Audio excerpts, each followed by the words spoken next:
extérieure, personnelle comme communautaire, nous rappelle sans cesse la grande question sur le sens de la vie, la nôtre et celle des autres. Pourquoi la vie? On peut toujours tenter d'y répondre en puisant dans les traités de philosophie et de théologie. Mais on peut aussi, comme en pareille circonstance, adopter une réponse en contemplant simplement une vie, surtout quand celle-ci se livre humblement à nous comme une page d'évangile. Déjà au IIe siècle, alors que le peuple d'Israël était confronté à la persécution d'Antiochus IV et où les vies étaient facilement sacrifiées à l'autel de l'ambition, de la volupté et de l'orgueil humain, le croyant devait expliquer à tous et devant tous la force de son espérance et de sa foi en un Dieu qui se faisait comme silencieux. Les âmes des justes est dans la main de Dieu, aucun tourment n'a de prise sur eux. Aux yeux de l'insensé, ils ont paru mourir. Leur départ est compris comme un malheur et leur éloignement comme une fin. Mais ils sont dans la paix. Au regard des hommes, ils ont subi un châtiment, mais l'espérance et l'immortalité les comblent. C'est bien providentiel que d'avoir ce passage du livre de la sagesse pour soutenir notre prière en faveur du Père André Amendola, un consacré, un prêtre, un confesseur, un homme complètement vidé de soi.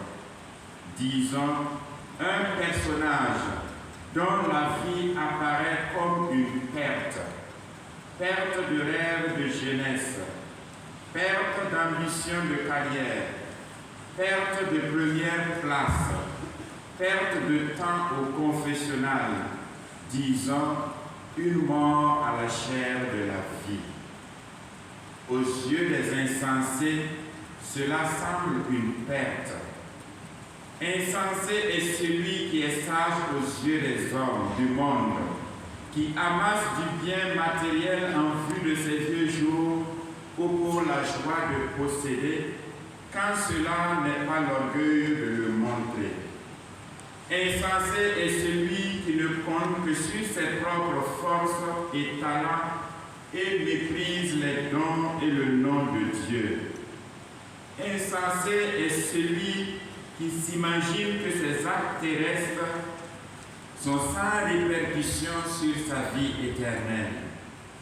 Insensé est celui qui pense trouver la paix ultime dans un tombeau ou un tas de cendres sans avoir jamais besoin de prendre conscience de la vérité des paroles du Christ. Insensé est celui qui est rendu incapable de voir ce que Dieu a fait fleurir dans une vie donnée. Pour nous ici, tenons pour vrai que personne d'entre nous est insensé. Et disons donc que la vie du Père André nous interpelle et nous rappelle à l'essentiel. L'âme du juste dans les mains de Dieu est la résultante d'une vie qui s'est laissée pétrir, modelée et guidée par la même main de Dieu. Ainsi, la vie du Père André nous dit qu'il faut vivre pour mourir de la mort qui conduit à la vie. Après de faibles peines, de grands bienfaits les attendent, car Dieu les a mis à l'épreuve et trouvés dignes de lui, comme l'or au creuset, il les a éprouvés. Comme une offrande parfaite, il les accueille. Le juste qui demeure dans la main de Dieu passe pour fou aux yeux du monde. Lui qui n'a souci que de vivre la parole de Dieu, qui prend à cœur sa mission de l'annoncer, loin de son pays, de ses conforts, qui trouve sa joie dans les commandements du Seigneur et qui médite la parole jour et nuit. Il passe pour fou aux yeux du monde, celui qui pratique la charité dès qu'il a pour lui quelque chose, quelque bien, qui tend encore une joue quand on l'a déjà frappé sur l'autre, un peu comme d'un pénitent qui retombe sans cesse dans le même péché et à qui il ne cesse pas de donner le pardon de Dieu. Celui qui se donne sans compter pour l'annonce du royaume. Fou aux yeux du monde, juste et béni aux yeux du Père, véritable pèlerin de l'espérance. Oui, souvent, très souvent, le juste est éprouvé jusqu'à l'extrême de ses capacités de résistance et de résilience, que ce soit par la maladie, que ce soit par la malice du monde ou par tourment spirituel intime que Dieu permet un temps qu'il endure. C'est que son Seigneur veut le purifier de toute la souillure de l'envie, de la vanité et de la concupiscence. C'est que Dieu veut vérifier jusqu'à quel point il acceptera de partager un peu du poids de la croix de son Fils. Qui peut comprendre cette très haute vérité? Seuls ceux qui restent fidèles à leur Dieu jusqu'à l'extrême de leur souffrance sans riposte violente. Ceux qui se tiennent aux côtés du corps crucifié de Jésus. Ceux qui attendent la résurrection dans une indéfectible espérance. Le père André Amendola a connu l'épreuve de l'incompréhension, de la solitude, de la maladie, bref, du manque.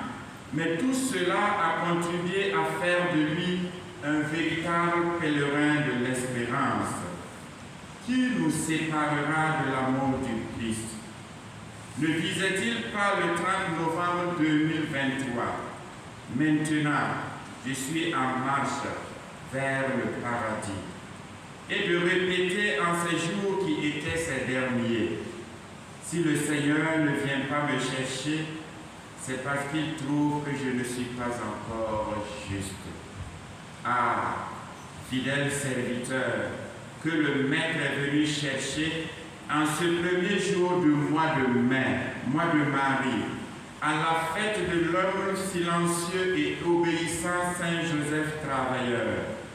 Entre dans la joie de ton Maître et repose-toi de tes nombreuses fatigues, car au temps de sa visite, ils resplendiront. Comme l'étincelle qui court sur la paille, ils avancent.